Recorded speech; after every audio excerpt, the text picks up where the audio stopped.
this too. Excellent. So we're going to can't talk today. We are going to get started. It's 11 a.m. over here.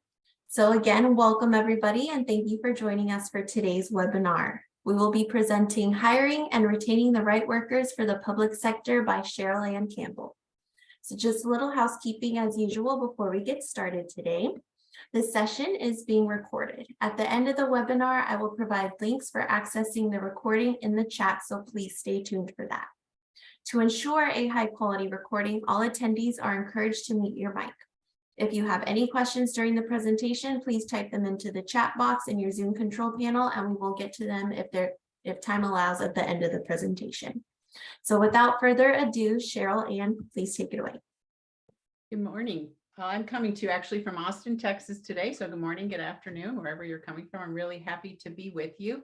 We're here to talk about hiring and onboarding the right workers for the long term. And what I want to do just to start out, we'll get our juices flowing, give a chance for folks to come online, is to do a poll just to get an idea of where you're at, what some of your knowledge is. And this is SHRM, is the Society for Human Resource Management, and they've been polling workers over the years on the reasons why employees leave organizations. We've heard a lot of things about the great quit, the great resignation. We're starting to see some shifts, but I'd like to launch a poll and get your opinion, or actually, if this is a true or false, or this is an actual, there's actually a right answer. But according to this recent SHRM survey, which of the following is not one of the top 5 reasons employees are leaving organizations?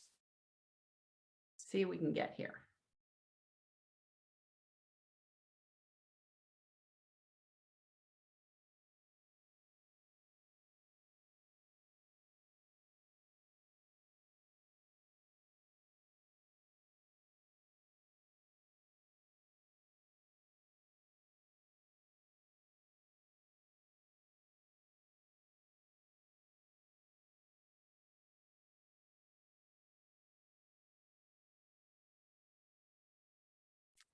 All right, a few more minutes.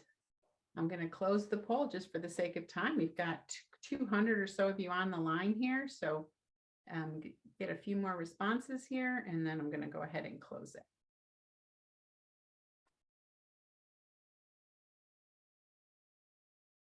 And meanwhile, while you're finishing up, I'm here for you with a lot of ideas, hopefully will help you from both the public and private sector perspective. Some new tried and true reasons that you can use, some ideas that you can use and implement right away, and also maybe some new perspective on that, particularly because we're really, the majority of you are coming from the private sector, the public sector rather. All right, I'm going to end the poll right now. Looks like things have slowed down. All right.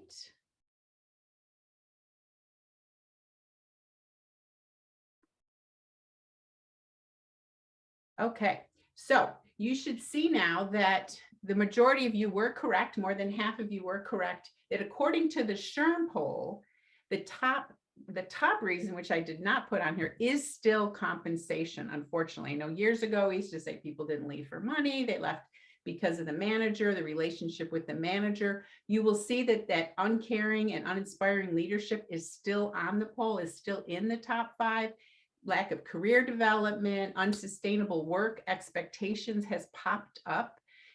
This is also on the poll, and lack of workplace flexibility. So the one thing that's missing is compensation, but the one thing that did not show up on the SHRM poll, which is nationwide, all different types of industries, private, public, government, all of that is included, but bureaucratic paper processes did not show up on the SHRM poll. However, when you start to drill down to government and tips and techniques for attracting and retaining employees in the public sector, you actually do start to see bureaucratic paper processes, a lot of TDM coming up as a reason people are leaving. So it's a little bit of a trick question, but overall, you're not seeing that. But in the public sector, if I was to specify that, the bureaucratic paper processes would start showing up on the list. And so what I've got to do, what I want to do today is bring in some some strategies, some approaches that maybe are a little different than what you've considered, before. So we're going to cover the typical things like recruiting and hiring and selection. I know there's been a lot, and those of you that work in the HR realm, we'll see some things that are familiar. And onboarding, and you're going to leave with an onboarding, checklist that you can bring back to your organization and make sure. And then I'm going to pepper in some things on retention. And then I'd like you to end with an action plan. What's one specific thing that you can do as a result of the little training, that webinar that we have today? But as I was getting ready, and I was actually preparing this for another agency that I presented to last week, I was thinking about the people in the audience. I'm thinking about you now and what we've all been through as HR professionals or maybe managers that are responsible solely in our groups for influencing HR that may have some archaic processes. I know you're all coming at it from a different perspective. But I was thinking a lot of us just feel like this. We've just been beaten down. We know how to ride the bike. We've been riding the bike for years, and yet we're just beaten down. The pandemic hits us. We've got unemployment rates at the lowest ever, which means a lot of times the workers that are available to us are not sometimes the best workers, or they've left other organizations for certain, reasons, and we just feel beat down. But the good news is that some of these strategies do continue to work. We need to be reminded, we need to find the time to take a strategic approach to, hiring and onboarding. All right. And so today, just going to ask you to stay focused. I have a few little interactions. It's quite a large group, so it's going to be a little different than a full-on CPS HR course where we have breakout rooms and chats and, and such. We'll do a few things. And as you can see, we'll do some polls and things. But I'd like it to be a little bit more social. So if you have some comments, you have some ideas, you can put them in the chat. And I will spend some time at the end answering specific questions. And then I don't hear anything. It's great. You're managing your distractions and technology just fine. So I appreciate that. But what I'd like you to do to make it real and make it count, you're here for an hour, maybe it's your lunch hour, maybe you're just taking a break, maybe you're taking a walk right now, just listening in. I'm glad that you're here. What I'd like you to do is jot down on your phone on a Post-it note, or put it somewhere in your brain where you're going to remember it. What's one challenge or strategy that you would like to take away? What's one thing that you're looking for to maybe make this a little bit more real, to make your time, count? So if you could just take a moment, jot it down for yourself. If you want to put it in the chat, great. I would love to be able to hear some of these things, but I'm more interested in having you jot down something so you can focus today. If you can take one thing away. A lot of times these sessions, we have a lot of different ideas, but the reality is you can only do a few things. Okay. So jot that down for yourself.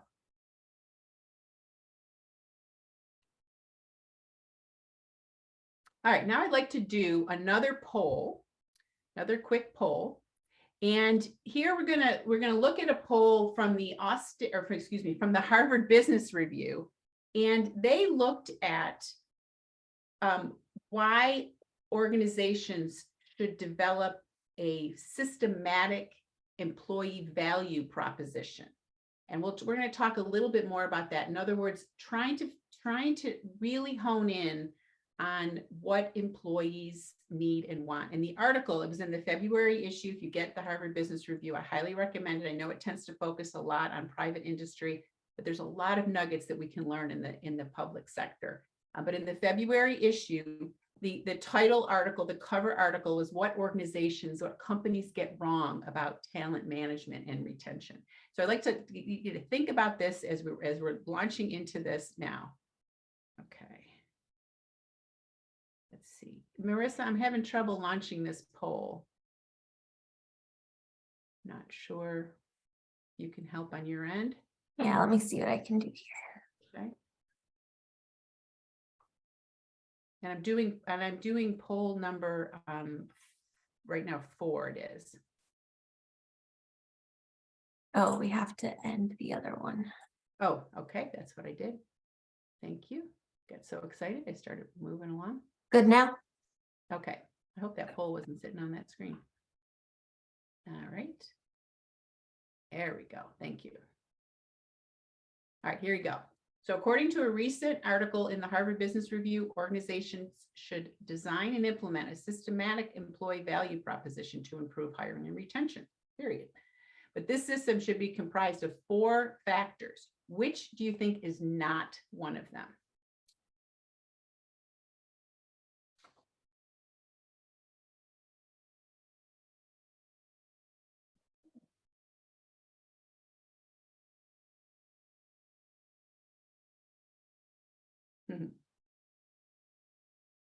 Looks like you're all kind of getting onto this.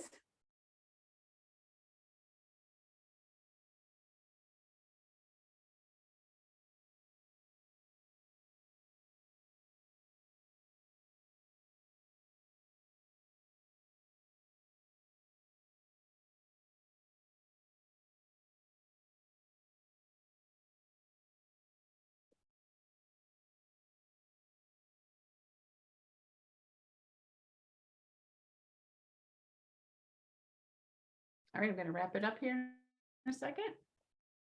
In about 5 more seconds.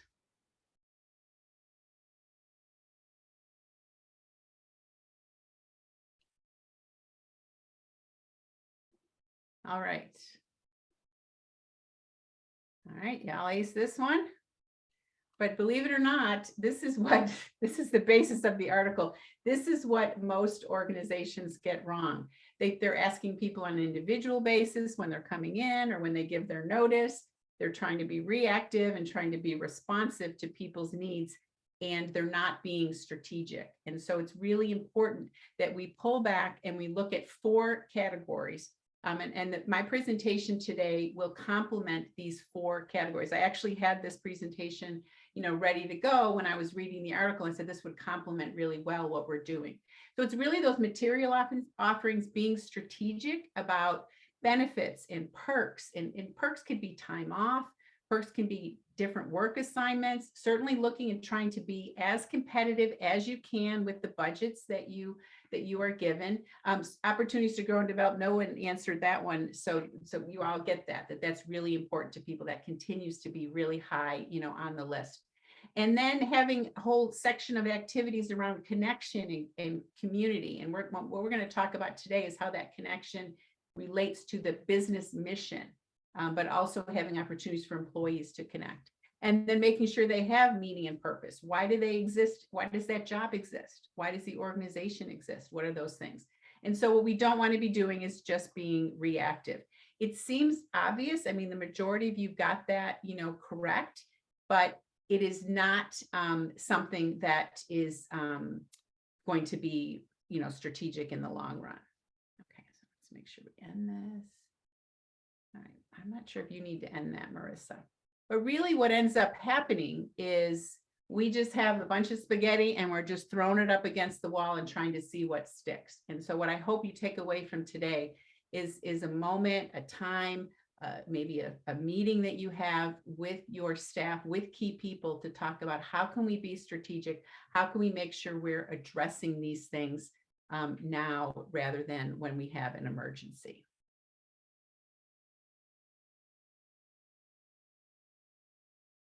Okay. So the 4 things that I would like you to remember, to take away, to really start to focus on in terms of the strategies that might be helpful to you as you apply them to your particular situation, is better branding. We're going to talk about how you can brand your organization, even in the public sector. We often think about branding as being very specific to selling a product or service to the public or to customers. And what I want you to start thinking about is how can you brand your organization to employees, to candidates, to the existing employees? Why should they work there? It used to be, I worked at a large public agency here in Central Texas for about 20 years. And it used to be we had 2% turnover. We get 16,000 applications for maybe 20 or 30 jobs over the course of the year. We didn't have to do much advertising at all. And maybe some of your public agencies were in that same boat. Well, then things started to shift. Then we actually wanted, could we have a little bit higher turnover? Can we get some new blood in here? It was really hard to shift that. And so what you will see, and I'm going to show you lots of examples today of organizations that are doing in the public sector that are doing it well. And then we want to talk about behavioral interviewing, which many of you may be very familiar with, but let's refocus on that as a tried and true strategy, but being a little bit more strategic about it and spending some more time in depth so that we don't settle for people. We don't just rely on some of those old answers, questions, just getting the basics from someone, warm body and moving on. And then really we'll talk a little bit about how we can prepare the team itself, not just the new worker when it comes to onboarding, but what are some things we can do around the entire team so that they're coming into a culture, they're coming into a group that's ready for that new person. And then just some tips and reminders on the importance of culture and coaching as a way that's going to retain folks. All right. So what I'd like to introduce, and this is something I actually build into a coaching class, a longer 4-hour or 6-hour coaching class that we teach for CPS HR and a few other topics. But I found this model to be really helpful. And in this case, we're going to call it targeted hiring and onboarding. And we're going to talk about having all of these elements present in your strategy so that you can, in fact, not just be throwing that spaghetti up to see what sticks, but really making sure you're hitting on it. And it really starts with an understanding of what your agency goals are. What are their strategies? Often we go into these efforts because of the reasons that I mentioned, employees leaving because they don't get the development that they want. There's excessive expectations. They don't have inspiring, leadership. They're leaving for all these reasons. And a lot of times we think we have to do a lot of these things to retain them and to engage them. And we do, but it's not the end all be all. It should not be the ultimate reason that we're doing. Now, your organization may have a goal or a higher level strategy, that's very deliberate and articulate about that need. But generally it's for a higher purpose. Maybe it's to maintain some continuity when there's a large change going on in the organization. Maybe there's new legislation that's happening and you want to make sure that folks are bringing in new skills and abilities, but you have enough people that are retained that know the history of those things. And so what I want you to start to think about is what are those key agency goals and strategies, those higher purpose things that can anchor, that can give direction to some of these efforts. All right. So we'll do that in a second, but I want you to start thinking about it. And then just know that that's supported though by you as a manager, by your managers and supervisors that report under you or that are in your organization, having that trusting relationship, already established, that there's mutual motivation. This is where the branding is going to come into play, that you're having this value proposition with employees and that your managers and supervisors have a reason to do something different. I know sometimes I'll just like, blah, blah, blah, this is what's in the news, or this is what the latest, book is that the HR person came back with, or the general manager, came back with. We used to have a lot of that. And people didn't really understand the reasons why behind it. And so we need to have strong mutual, where the employee is motivated, the candidates are motivated, the managers and supervisors, of course, you that may be implementing. And then in between is the how. So we've got the whys kind of on the bottom. We've got the direction at the top where we're going. And then in the middle are going to be these tools, these communication strategies, behavioral interviewing. So that's sort of a way to look at if you're going to have a discussion with your team about hiring, about onboarding, starting with why the heck are we doing this? What is it that this organization can really benefit from by doing it well?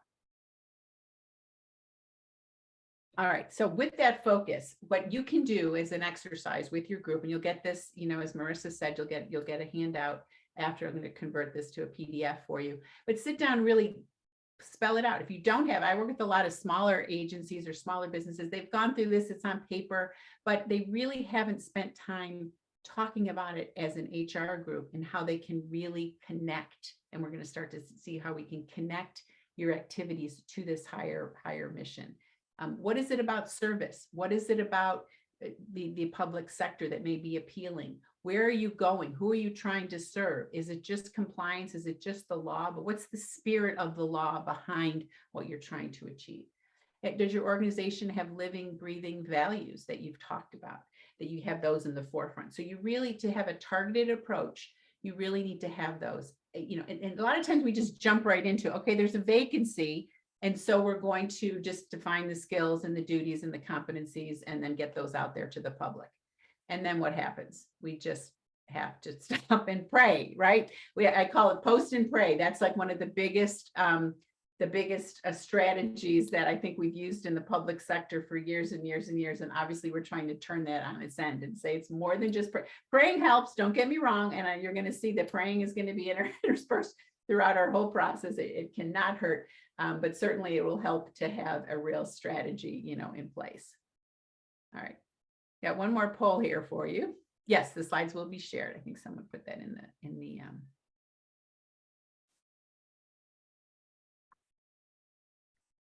all right. I'm going to do a new poll. I'm having difficulty ending at the other. Oh, here, this one's okay. Good. Thank you. All right. So what is the best time though for hiring and onboarding to start? So you've got your mission in place. You're ready to start. You've got your vision in place. When are we supposed to start? When we've got that vacancy or some other time? True or false?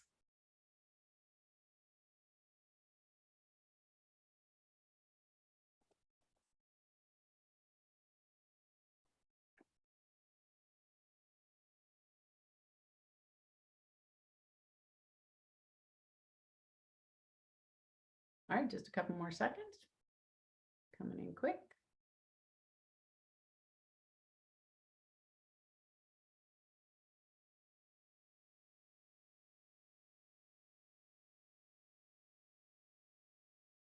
All right, they're slowing down a little bit. All right, the majority of you got it right, but a few of you put it as true. So to be truly strategic, don't wait for there to be a vacancy. I know you're busy. I know that there's a lot on your plate, but the real time is now, is any time to, do you have that strategy? Do you have something in place that really speaks to your entire approach? Don't wait to talk about perks and benefits and extra vacation time or other things that are part of what you can offer until you've got that candidate that you love right in front of you. And then you're trying to figure out if I can upset the apple cart by offering him an extra week of, vacation in the first year or give some kind of lump sum. Have some of those decisions made, in advance as early as, possible. Don't wait for that vacancy. All right, so we've got to be motivated. Okay.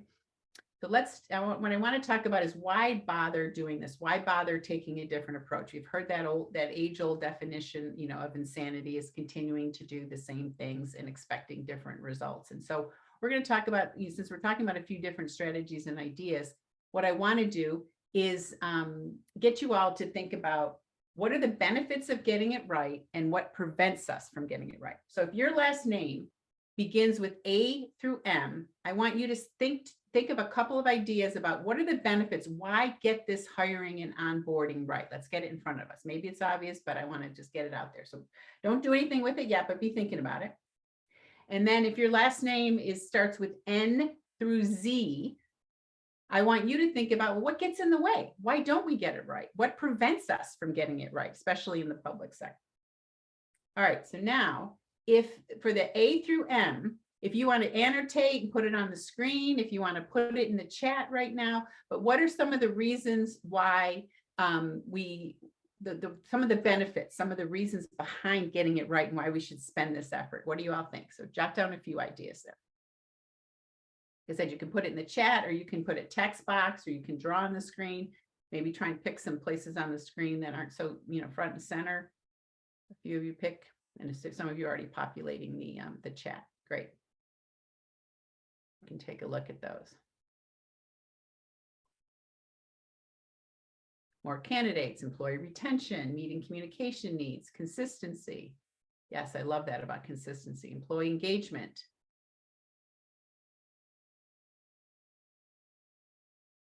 Okay, a lot on retention. I like the diversity. Okay, you only get one chance to make a good first impression. I love it. Saves money. Okay, thank you. We're starting to see a few examples of that higher level organizational, like you've got budget constraints. I'm seeing a few things. Goodwill. Okay, you want to be the employer of choice, saving time, a lot on engagement and retention. I want to ask you to think a little bit higher. I'm going through the list here. Saving money and time. Absolutely. There's a lot. Okay. Getting the right people. What does getting the right people do? I want you to think even higher purpose than that. Maybe your organizational goals will be better met. You will fulfill the mission of your organization. Okay, here's one: reduce risk. All right, looking at the big picture. All right, hopefully, well, some of you, I might make sure we're all just in the A through M's right now. Okay, great.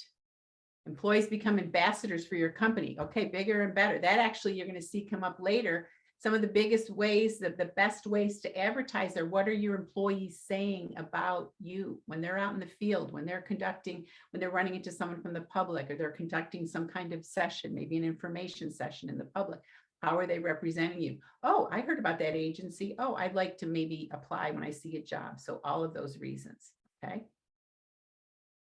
Organizations can operate more efficiently. All right, someone said here, at my agency, we can only advertise if we have a job opening.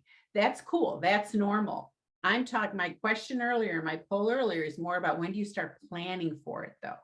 What if you have certain turnover jobs? You're going to see an example of an organization in Texas that had incredibly high turnover, a really bad reputation, and they've got a very strategic approach to doing this, and they're not just waiting. So this is more about thinking through all of the elements so that when you do have an opening, you can move and you're ready and you're not trying to answer all these questions. Better production, delivery and production. Okay, great. So I'd like you to think beyond some of these are great. These are all good reasons to do it. It's a little more internally focused. Yes, we want, but why do we want retention? Maybe it's obvious, but why do we want to keep people? I work for an organization where we were actually looking to maybe have a little less retention because we had older ideas. So retention wasn't necessarily a good thing in that environment. We wanted some newer ideas. We wanted some more of a business approach. We were trying to convert and change the culture a little bit. We had some different regulations or some different cost constraints. So I want you, when you think about the benefits of getting it right, I want you to go beyond the internal focus and be thinking about how the organization and its mission can be met, because that's going to be really important to you as you're attracting people. All right, so sake of time, anyone from N through Z, again, you can annotate if we've let you do that on the screen, or you can put it in the chat. Okay, all these great benefits, all these reasons my organization can achieve its goals. We're going to retain folks. We're going to meet the budget. We're going to be in compliance. We're going to serve the mission for that particular state. What gets in the way? What are some of those things that prevent you from doing all that good stuff? Okay, time, high turnover, too busy, not a priority.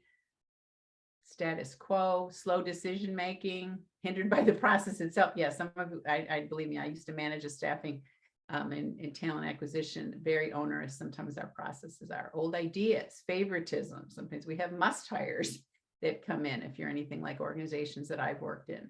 Okay, maybe not getting input from the community and you really don't know what's needed. All right, maybe you need to get higher approvals like the council approval I see here. All right, HR is not invited. Have you influenced? Maybe that's part of your strategy too, is working to get and be a part of the decision making, be at the table so that when there are openings, when there is strategy that needs to be developed, that you're there. Okay. All right, great. Oh, unions in some cases, yes, you have to have union approval for processes for different decisions along the way. All right, a lot of times time and research. So there are a lot of things that get in the way. So hopefully you're going to build your toolbox today and pick and choose. Not everything is going to work for everyone here, but I hope that each of you will pull out some ideas that can work. But a general mantra that I like, I can't remember where I got this from, years and years and years ago, is hire slowly, but fire quickly. You think about the whole kind of a whole strategy for HR. Put in the time. All right, pay me now or pay me later. But I find that most performance issues that lead to termination, or most declines in performance or conduct, often can be tied back to what happened in the hiring process. Often things come up for people, things change. But generally, and in organizations that I've worked with over the 25 plus years I've been doing this work in the public and the private sector, often by improving that hiring process, slowing down just a little, and it's a little tricky nowadays because candidates are ghosting us, right? They're moving on. There's lots of opportunities out there. It's an employee's market, if you will. And here I am telling you to hire slowly. but I do want you to be strategic about it. I want you to realize, and as many of you, probably have, that making those quick decisions often will lead to a problem, down the road. But when you do see a problem, handle. This isn't a class on terminations or dealing with performance, but you want to fire as quickly as possible, assuming, unions and other rules and things that need to be considered, but making those decisions as quickly as possible, but building in as much as you can to hire slowly, strategically, deliberately, so you can maybe root out some of the problems. All right, so you've thought about your mission, you think about the vision, you've got some strategies, for doing that. You've got the motivation to do that. You've got some of the reasons to do that. You have a vacancy. You're starting to think about what to do, and then we still have to pray. We still often rely on prayer, and there's a few more things that we can do to be a little bit more strategically, but why not, do a little praying at that point, as well. All right. And so this slide I put together to kind of encapsulate the steps, and you'll see it's not totally linear. There may be a lot of things happening at once. You might have multiple positions, at once, but the foundation that I really want you to think about that may be a little bit different. When I was preparing this same class, I did it in person here in Austin last week. I went online and looked up jobs in the public sector on Indeed.com. You're going to see some examples, but I would say only 50%, not even 50% of those organizations were branding themselves as an agency, or were branding the job itself. They launched right into the typical job, posting. And that may be what's on your website, but have you really spent some time on branding yourself as an employer? And I'm going to show you some examples.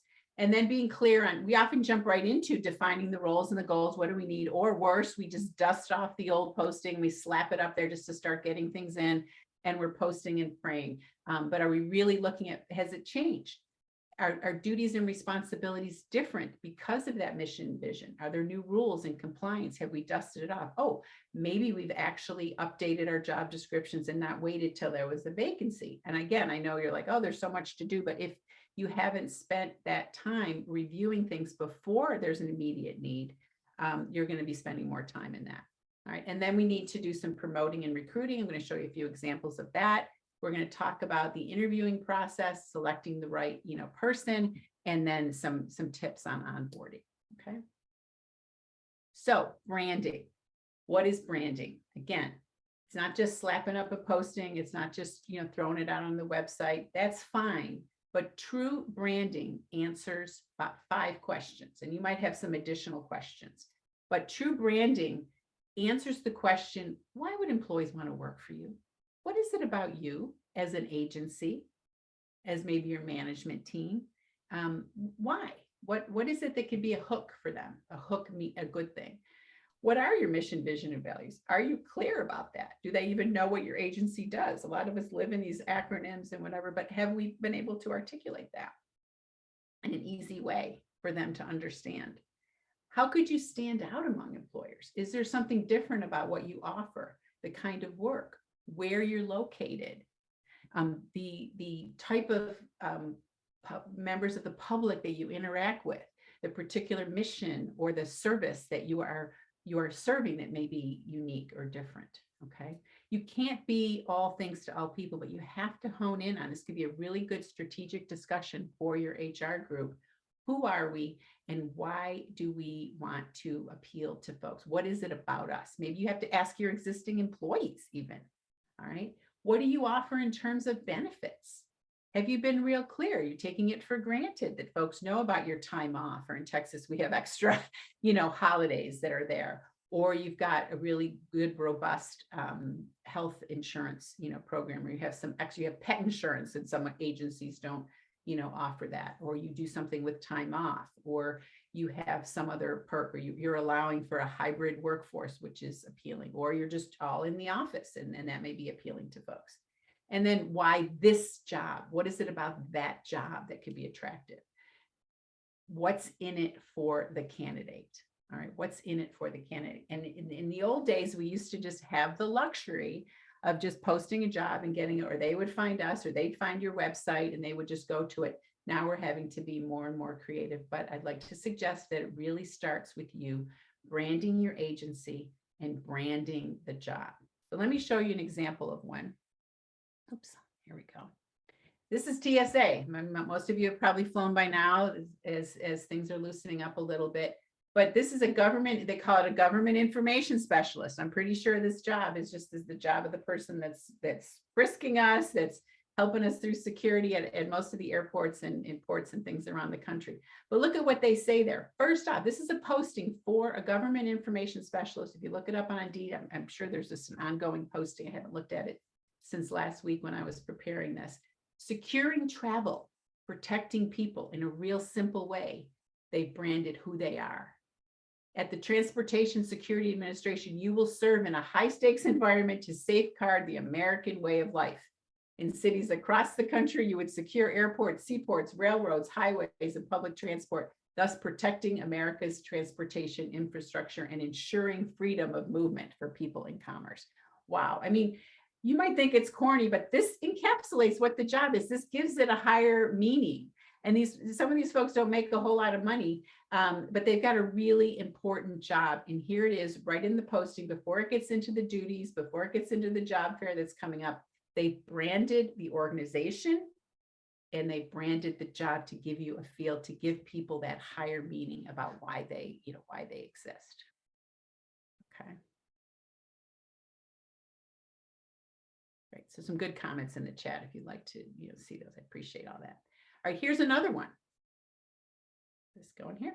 All right, this is an agency in California in the Sierra Valley, and here they're branding their agency.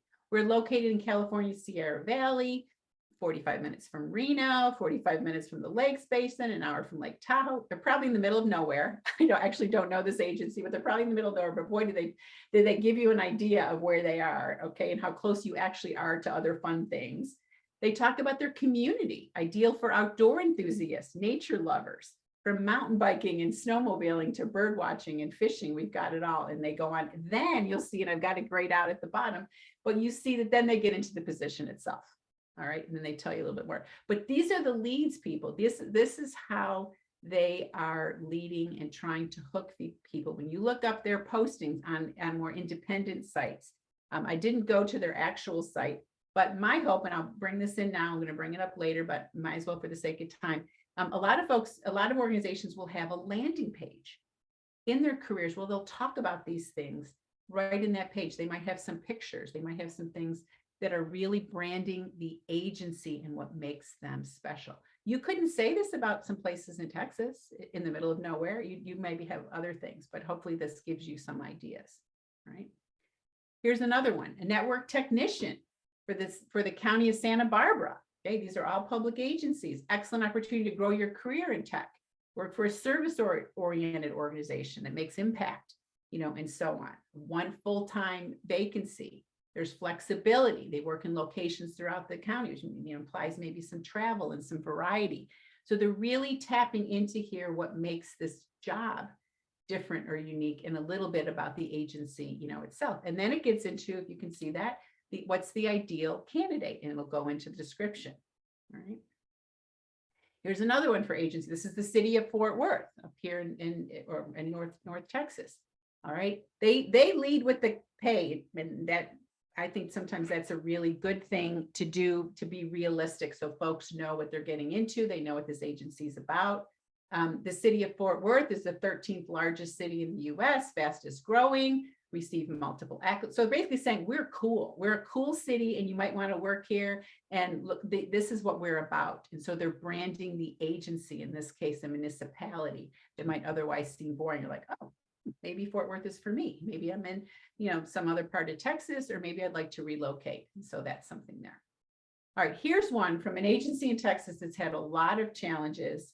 It's the Department of Family and Protective Services. They have a lot of different services, but they were under fire for years, for several years. They've had a lot of abuse in the situation, in the organization. So they've had to redo everything, and I think they're doing a fantastic job. I have not looked yet to see to what extent this is resulting in a change in their workforce and in the number of applicants, but I'm going to show you a few things that I think are really great examples. They're talking about protecting the unprotected. And then they get into the benefits. All right, they actually qualify for student loan forgiveness. It's not the loan forgiveness that's being talked about here. That's kind of a new thing. It's more that long-term program that some of you may be involved in as well, where folks can get their student loans forgiven after they work for a few years. Okay, so they're leading with that. Health benefits, extra 12 days of paid annual leave, 12 sick days, holidays. All right, so again, they're working. When you go to their website, you're going to see pictures of children. You're going to see pictures of the workers in action. Then they get into the actual function. So again, what's happening here? They're leading with the hook of what the organization is about and what the job, is about. And I'm going to show you their website here in a little bit when we talk about the job itself. All right, here's another one. The Texas Department of Insurance is hiring. Few little words on public service and what they're about, and then they launch into the benefits, 20+ holidays every year, free downtown Austin parking. And if you've been in Austin, or if you're in a big city, that's a huge benefit. So they're finding those things that are appealing to, to folks that they realize are important to people. Okay. And then insurance and such, medical insurance. And then here's a federal agency. Okay, the State Department of Energy and Environmental Protection is hiring an environmental analyst in this case, what we can offer, and a little bit more on the benefits, more on diversity, a little bit more about the culture here that they're trying to emphasize that they feel makes it unique. Now, make sure, though, that the stuff you're advertising is true. All right, we don't want a lot of BS. We don't want a lot, sales pitch. Again, hire slowly, fire quickly. Make sure you're telling a good story, a real story. You don't want to sell them a bill of goods because they're going to leave anyways, or they're going to ghost you at a certain part in the hiring process when the folks that you're hiring aren't maybe showing that they are interested in diversity or fresh perspectives. And that so find the things that you can link to that are true, so that folks can see that match. And then these are the kinds of things you want to be working on before you actually have a position in the first place. Here's a little bit about its creation, and such. Again, this is all, when you look out there, these are all things that are there before the actual duties and all the boring stuff about it. Okay.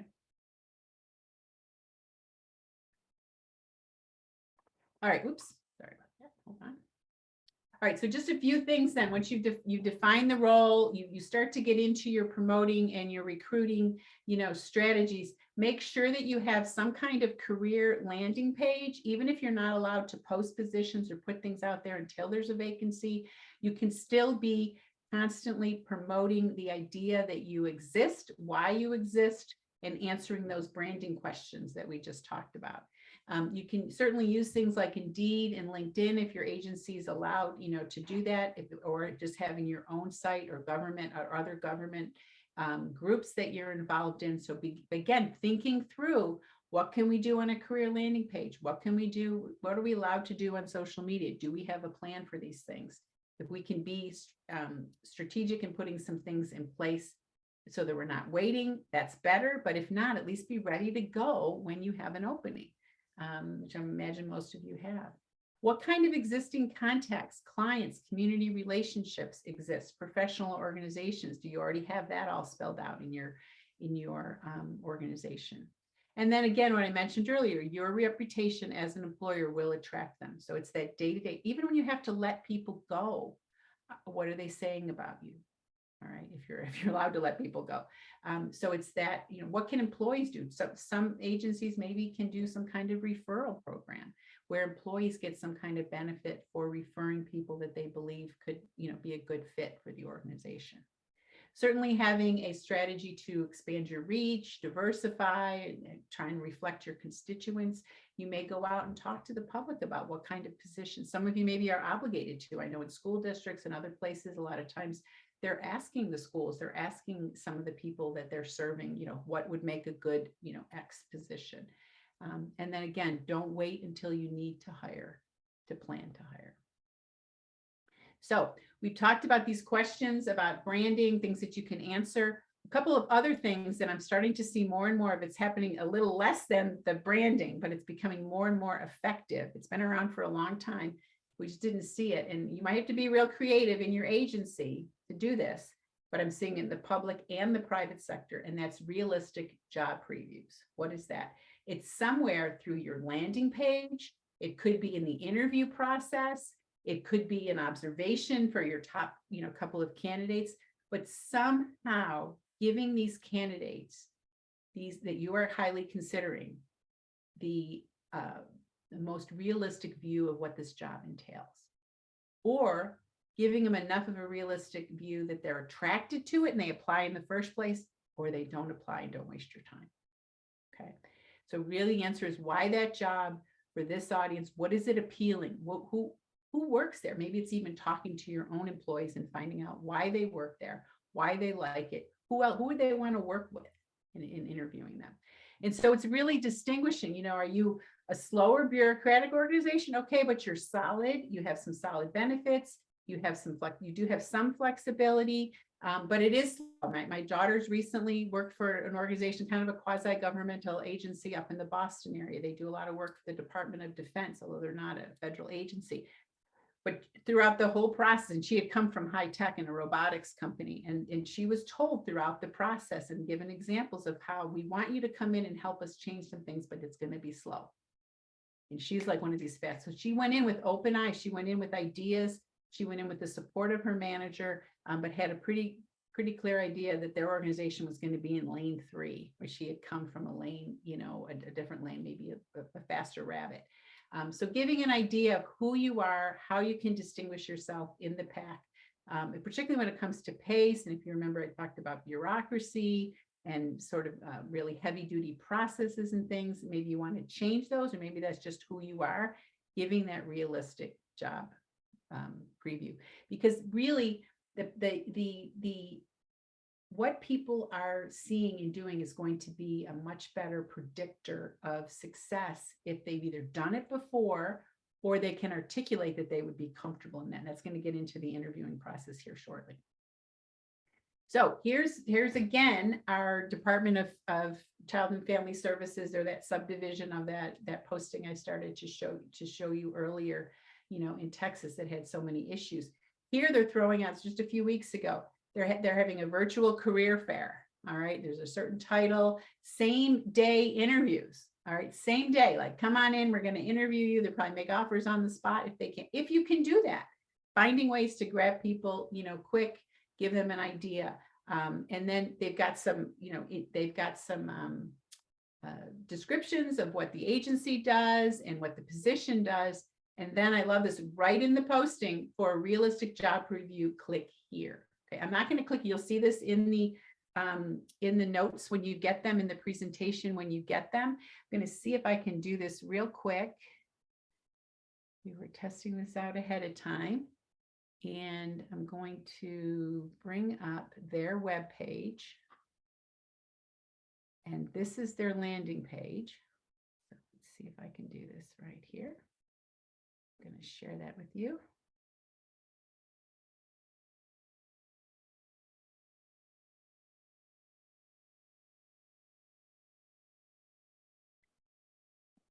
Let's see here. Here we go.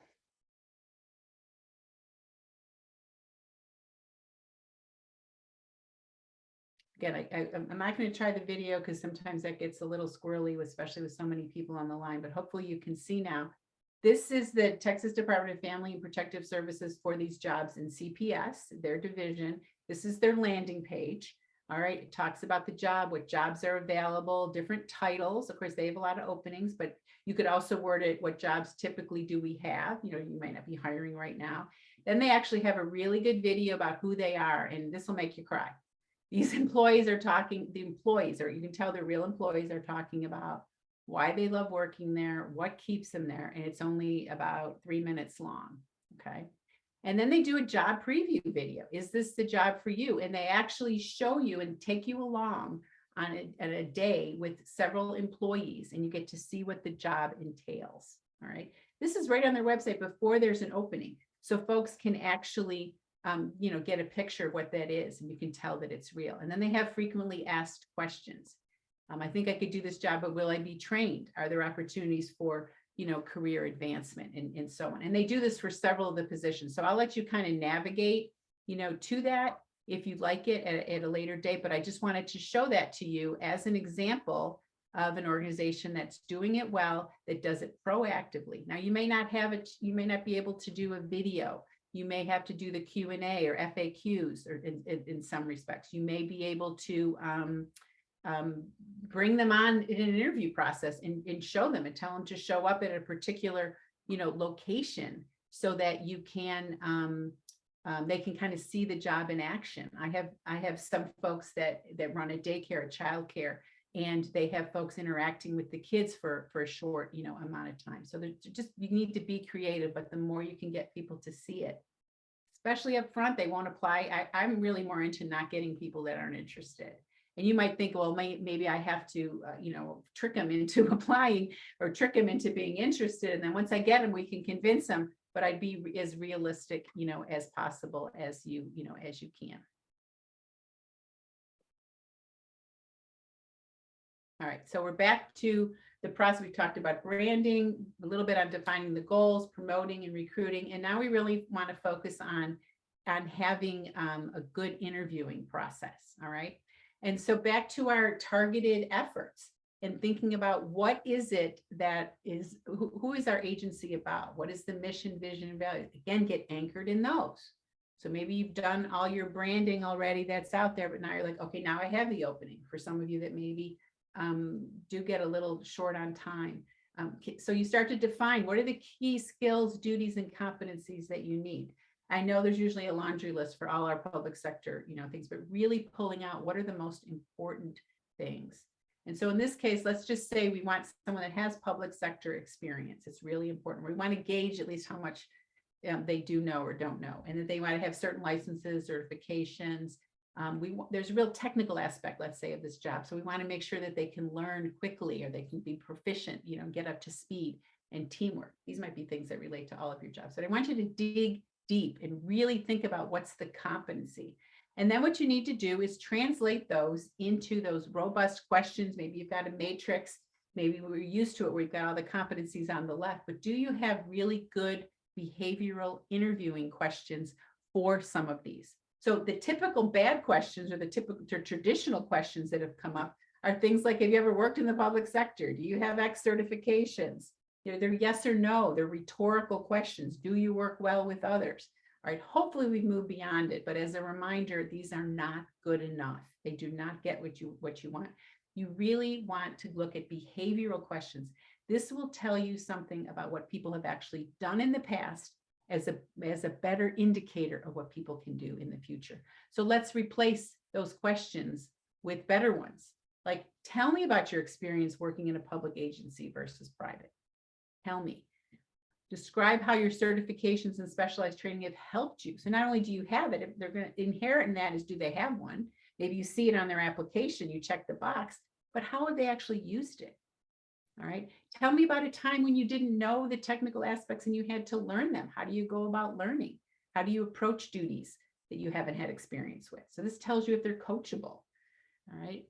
How do you use your strengths? Not just the strengths and weakness question. I hate that question, but really, how do you use them on the job? Or give me an example of how you've overcome a weakness. All right. And then, do you work well with others? Tell me about a time when maybe you had conflict and you had to resolve it.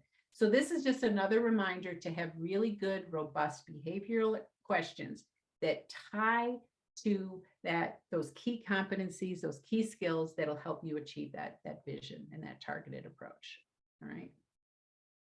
So these are some things you may want to move real quickly to a verbal offer, but make sure you're keeping in mind during your hiring and selection process. Also, keeping people informed. Don't ghost them. Keeping them engaged. Touching base, even if they ghost you, having that little note back to them, somehow staying involved. Starting the onboarding process as early as possible. Sometimes they don't remember things from the interview process. So you've got to start reinforcing some of what they need, to learn to do the expectations throughout that. All right. And a few other little reminders on there, but make sure you also go back and contact those that you didn't select.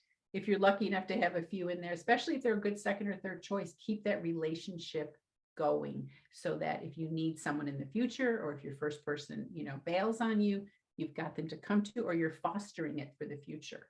So you can keep in touch. And then maybe you got to pray a little bit. It's just that these are not the answers, to everything, but maybe that's, some of what you need to do.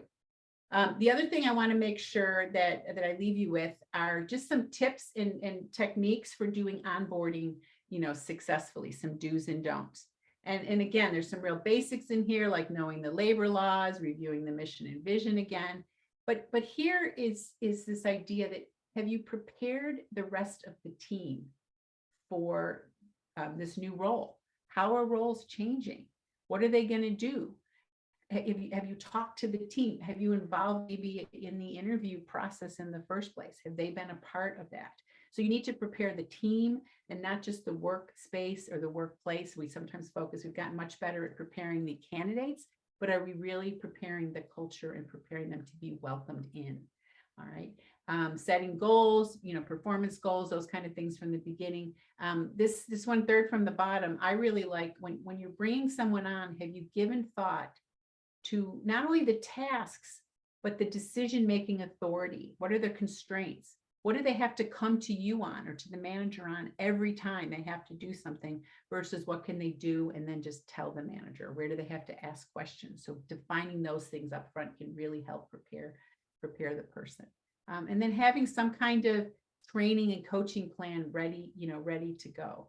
And you can do tours and you can do introductions, but what's really important is connections. Are you connecting people through these introductions? Are you telling people in advance, hey, I've got this new person, I want you to help them with X, I want you to help run interference, whatever it is, and explaining the roles that they're doing and giving some thought to that from a strategic standpoint. And then don't discount the initial impact of this employee, this new person on the team. Some folks may be just so thankful, okay, just don't scare them off, but being a little bit more specific on what's needed. Okay. And then the other don't that I just want to highlight, there's plenty of other good ones on here, is just don't forget to check in with them. Most really good onboarding programs have places at 1 week, at 1 month, at several months, at a quarter, and maybe the annual review where there's some specific check-ins by other people, not just surveys, but really checking in or having other people check in. So looking at the onboarding process, starting at hiring and moving through, and I'd say a good year, if you can keep them, and having those touch points, as well, can really help. Okay. All right, just a couple more thoughts here and we will wrap things up. So just a few things you're going to see in the slides are just some reminders on having a coaching plan. And it's really important. You can scare people off if they've got a high level of expertise and you go into mentoring and telling them what to do instead of coaching them, you might lose them as a candidate. So the idea is the higher the expertise that the person has, the more coaching you're doing and the less telling. Whereas maybe they've got low expertise, you're doing more telling, maybe they're brand new, you are doing some mentoring. And then a model that I like, and there's a link to a video that it's free, that's on YouTube, is the GROW model. So having some good strategic, in CPSHR, we offer a whole class, on coaching. We go into more detail about this. We did not make this up, but we use it in some of our training. It really helps someone to have a really robust coaching discussion with somebody that's new in your organization. And then a few tips for making sure that you are doing this well. If you're still fully remote, using that camera. I've tried to use it today to show that I'm with you, I'm here, building that trust, having more frequent, contacts with people, removing those distractions, all of that to have that foundation of trust, particularly when you're in that remote setting. And getting that candidate to be as involved, as possible in the learning, identifying what it is that they can learn. So in closing, I don't know if you've been connecting with Mike Tyson lately, but years ago he had a saying, everyone thinks they have a plan until they get punched in the face. And so what I'd like you to do is take a moment for these 4 things that we've been talking about and list what it is that you think you might be able to apply, on the job. I'm going to go ahead and put our last poll up here. And let's see, here we go. What's one thing that you want to implement as a result of today? It's kind of like throwing your hat over the fence. There's not a right answer here. There's just 4 things that I hope that maybe you take away, but what's one thing that maybe you can do a little bit more of that you're willing to do? And because you're writing it down now, maybe you've increased your chances that you're actually going to, to do that.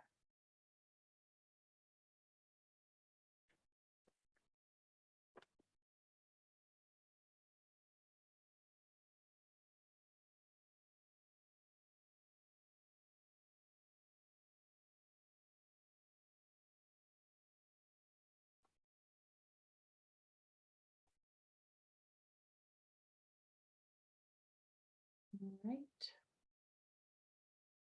Slowing down just a little bit. I'm gonna stop it here just for the sake of time. Show you that you're not alone. There's a little bit of something for everyone. Does look like branding was a good topic, and doing a little bit more branding. I love to see that. I think it really needs to start there and having those kind of good, good discussions, but I can see that there's a little bit of something in there for everybody. So focus on what that top thing is, maybe take it back, share it with your team. So thank you so much. I can stay on the line a few extra minutes, and Marissa probably wants to close this up here. I got on a roll there, but thank you so much. And we hope that maybe we'll see you in a future CPS HR, presentation. And again, I can stay on for a few extra minutes if someone has a specific, question and you want to unmute or put it in the chat. Otherwise, I wish you a lot of luck, and stay warm, stay healthy, stay safe. Thank you. Thank you, Cheryl Ann, for a wonderful presentation. Before we get to any questions, I just want to say the recording will be posted later this afternoon under recorded webinars on the CPS HR website. I am posting the link in the chat just for your guys' reference. Again, it won't be up until later this afternoon. I have to upload the video.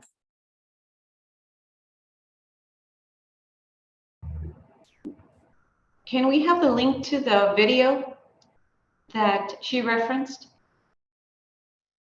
When you get the presentation, the video for the GROW model is going to be in the presentation. You should be able to link to it. And there's also the link to the Texas Department of Child and Services, if that was that video, or you can just go out to their website, but it'll be in the presentation. You should be able to link to it. Okay, thank you. Yeah, thank you. Or just reach out to me if you've got some questions. You certainly can do that. And could you share the Harvard Business Review article? Yeah, I don't have permission to actually share the article itself. They charge you per copy, but this is the recent edition. It's in the February. So you can maybe try going on their website and see. It's February 2023. What most companies get wrong, but I do not have their permission to distribute, the article, and it's not in a format that I can do that without paying for it.